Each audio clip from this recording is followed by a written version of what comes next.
Hello friends, எல்லாருக்கும் வணக்கம். இந்த வீடியோவில் உங்களுக்கு பீரியட்ஸ்க்கு முன்னாடி இருக்கக்கூடிய ஒயிட் டிஸ்சார்ஜ் வந்து எதனால் அப்படின்றத பற்றி பார்க்கலாம். ஒயிட் டிஸ்சார்ஜ் அல்லது வெஜினல் டிஸ்சார்ஜ் அப்படின்றது பீரியட்ஸ்க்கு முன்னாடி இருக்கக்கூடிய இந்த டிஸ்சார்ஜ் வந்து எல்லாருக்கும் காமனாக இருக்க ஒன்று தான். அது வந்து மென்ஸ்ட்ரல் சைக்கிளோட ஒரு பார்ட் அப்படின்னே சொல்லலாம்.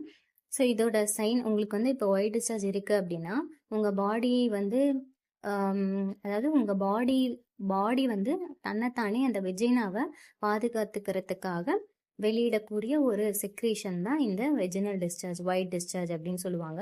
அது ஒவ்வொரு ஃபேஸ்லேயும் அந்த ஒயிட் டிஸ்சார்ஜோட கன்சிஸ்டன்சி ஃப்ளோ வந்து ஒவ்வொரு மாதிரி இருக்கும். ஸோ இது வந்து எல்லாருக்கும் இருக்கக்கூடிய காமனான ஒன்று தான்.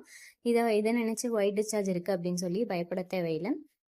ஸோ இது எதனால் வருது அப்படின்னா உங்கள் வெஜினாவை எந்த ஒரு இன்ஃபெக்ஷனும் இல்லாமல் பாதுகாத்துக்கிறதுக்காக இயற்கையாகவே வெளியாகக்கூடிய ஒரு டிஸ்சார்ஜ் தான். ஸோ பீரியட்ஸ்க்கு முன்னாடி இந்த டிஸ்சார்ஜ்க்கான காரணங்கள் என்னென்னு பார்த்தீங்கன்னா ஹார்மோன் சேஞ்சஸ் தான் முக்கியமான காரணம். உங்களோட பீரியட்ஸ்க்கு முன்னாடி உங்களோட பாடியில் ஹார்மோன் ஃப்ளக்சுவேஷன்ஸ் இருக்கும். ஸோ அதில் பார்த்தீங்கன்னா முக்கியமான ஹார்மோன்கள் இருக்கு இல்லையா, ஈஸ்ட்ரோஜன், ப்ரொஜெஸ்ட்ரான்.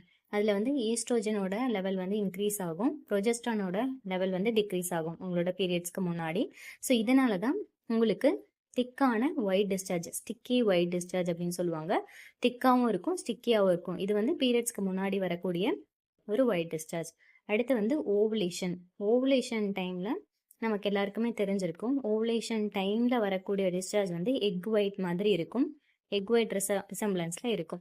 இதுக்கான முக்கியமான காரணம் பார்த்தீங்கன்னா அந்த டைமில் நம்ம பாடி வந்து ப்ரொஜெஸ்ட்ரான் லெவல் இன்க்ரீஸ் ஆகிறதுனால நம்மளோட பாடி வந்து ப்ரெக்னன்சிக்கு ப்ரிப்பேர் ஆகும். ஸோ அதனால் ப்ரொஜெஸ்ட்ரான் லெவல் வந்து இன்க்ரீஸ் ஆகும். அந்த காரணத்தினால தான் உங்களுக்கு எக் ஒயிட் டிஸ்சார்ஜ் வந்து வெளியாகிறது. அடுத்து பார்த்தீங்கன்னா ப்ரெக்னன்சி டைமில் வரக்கூடிய ஒயிட் டிஸ்சார்ஜ் வந்து எப்படி இருக்கும். சப்போஸ் உங்களுக்கு வந்து பீரியட்ஸ் மிஸ் ஆகிருக்கு, உங்களுக்கு ஒயிட் டிஸ்சார்ஜ் அப்படி இருக்குது அப்படின்னா அது வந்து இயர்லி ப்ரெக்னன்சியோட சிம்டமாக இருக்கலாம். இது ஒரு காமனான இயர்லி ப்ரெக்னன்சி சிம்டம் தான். இது எதனாலன்னு பார்த்தீங்கன்னா இயர்லி ப்ரெக்னன்சியில் உங்கள் உடம்புல ஹார்மோன் ஃப்ளக்சுவேஷன்ஸ் இருக்கிறதுனால இந்த ஒயிட் டிஸ்சார்ஜ் அந்த டைமில் வரக்கூடிய ஒயிட் டிஸ்சார்ஜ் வந்து திக்காகவும் மில்கி ஒயிட்லேயும் இருக்கும். இதை வந்து மில்கி ஒயிட் டிஸ்சார்ஜ் அப்படின்னு சொல்லுவாங்க. அந்த மாதிரி இருந்ததுன்னா இதை வந்து ஒரு ப்ரெக்னன்சி சிம்டமாக நீங்கள் எடுத்துக்கலாம்.